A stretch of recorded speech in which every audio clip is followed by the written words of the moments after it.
Don't want to do your chores, son? Have fun being stuck at home.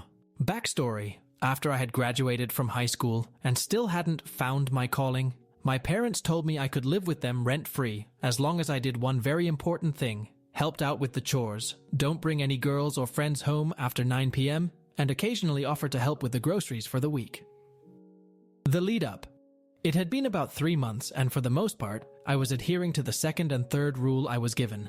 That all changed when I met my first adult lady friend. We'll call her Roxy, cause she was a pretty bad AF chick. Now Roxy was a super bad influence on me. She started getting me to stay out late, spend most of my paychecks on getting us booze and weed and such. I started slipping down a wormhole to which I almost wouldn't have returned from. My dad from time to time would remind me, "Hey son, you need to make sure you're helping with the chores and mind throwing $50 towards groceries this week?" Kinda reminders. That all changed after 3 months of being out of school, and about a month and a half total of me knowing Roxy. We had come home from a concert in another city. For anyone who's my almost old fart age, it was a concert for Papa Roach, and she told me she was too tired to go home, and she wanted to crash with me at my parents' home. The time, 2:30 a.m. We pulled up to the driveway, and I told her to be quiet. Of course she wasn't, cause it was Roxy. Soon as we step inside the house and I've just locked the door, she starts screaming the chorus line from Twisted Sisters. We're not gonna take it at the top of her lungs. Like clockwork, my parents' light comes on, and my dad comes out of his room like a fucking cheetah. A fucking cheetah, I tell you. He sees us both and looks back in his room. Turning his head around, he goes, "Take her home, now." I immediately turn around and take Roxy home. She's all pissed and tells me I should stand up to my old man, yada yada yada. Soon as we get her home, I know I can't go home, so I stay at her apartment with her. The next morning, there's a text on my phone.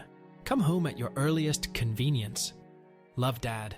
I know I'm dead because A, my dad never texts me, and B, if he does text me, he's more of a John Madden play-by-play kind of guy. What I mean is he's going to give you a paragraph of words for what could have been a single sentence or two.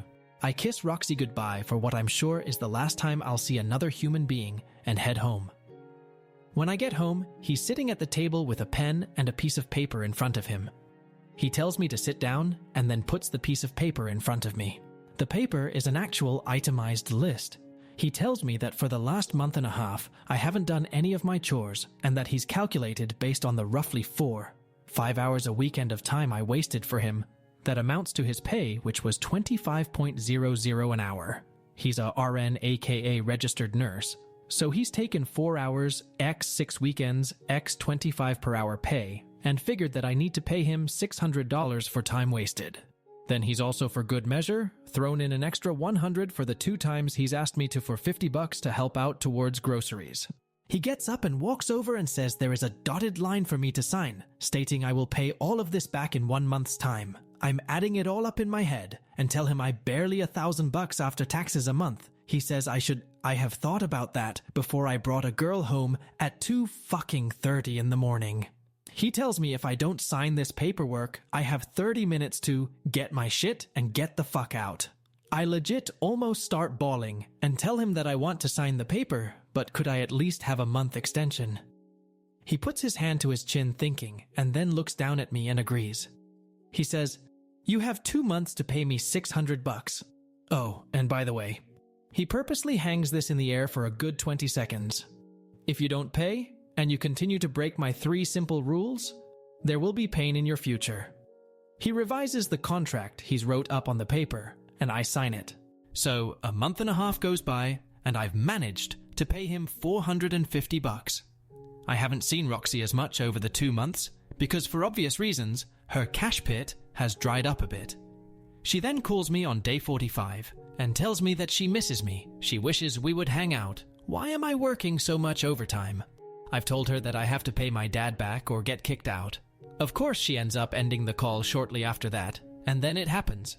She texts me the next day about a show in another city. I hear all the usual, "Oh, it's a band I really, really like. I've been wanting to see them forever, plus I miss snuggling up to you at the concert." I somehow stupidly agree to go with her. Well, while we're up there, my wallet gets stolen out of my front pocket. To this day, I think Roxy did it, even though I've never been able to prove it. We go home, I drop Roxy off, and a few days go by. My dad comes knocking on my door, as it's now officially day 55.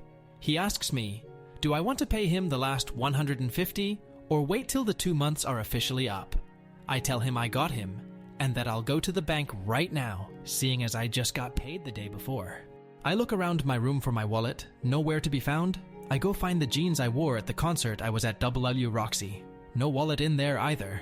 It's worth noting I had and still have a terrible habit of leaving my wallet in my jeans after I take them off and forgetting that for several days.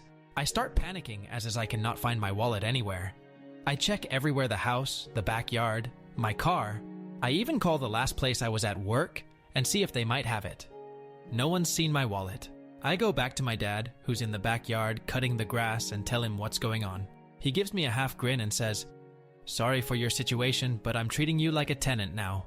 Go to the bank, get my money, and when you come back and pay me the $150, we'll go from there." I haul ass to the bank, and my heart about falls out of my chest as the teller tells me my account has a balance of $3.42. My heart drops to the ground. Worth noting here, it was a local bank that I've banked at since I was around 13. I was 18 at the time, so they all knew me at the bank, and with some quick verification gave me info on my account. I head back home and tell my dad what happened. He puts his hand on my shoulder and says, "That sucks." I haul ass to the bank and my heart about falls out of my chest as the teller tells me my account has a balance of $3.42.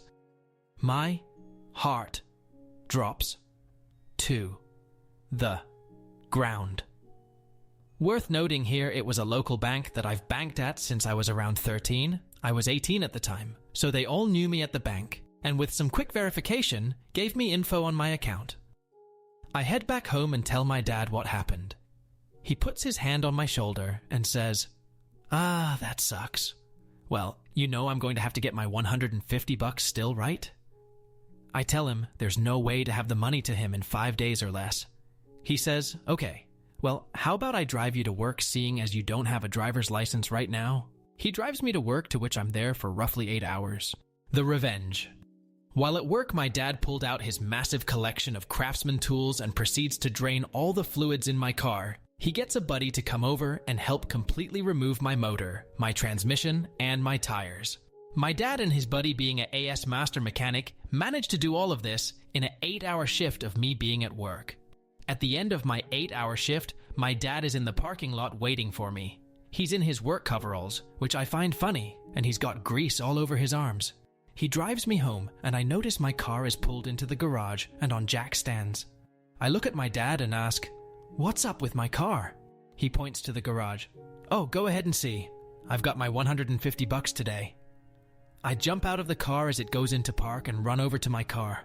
There's a note on the front of it from my dad's mechanic friend stating, "The motor, transmission, and tires have all been sold to him for $150, and that he'll happily not only give me back the items, but that he'll help me install them back into my car, but that I have to work for him on my 2 days off for the next 4 weeks from 7 a.m. to 7 p.m. I fall over crying, obviously, and after my dad laughs, a bit tells me my first shift starts tomorrow. It is further worth noting that my dad actually owned this vehicle, and it was titled, tagged, and licensed in his name, so technically, he could do whatever he wants with it. He had just chosen to allow me to use the vehicle as mine. I would spend the next 4 weeks working with my dad's mechanic friend on my days off.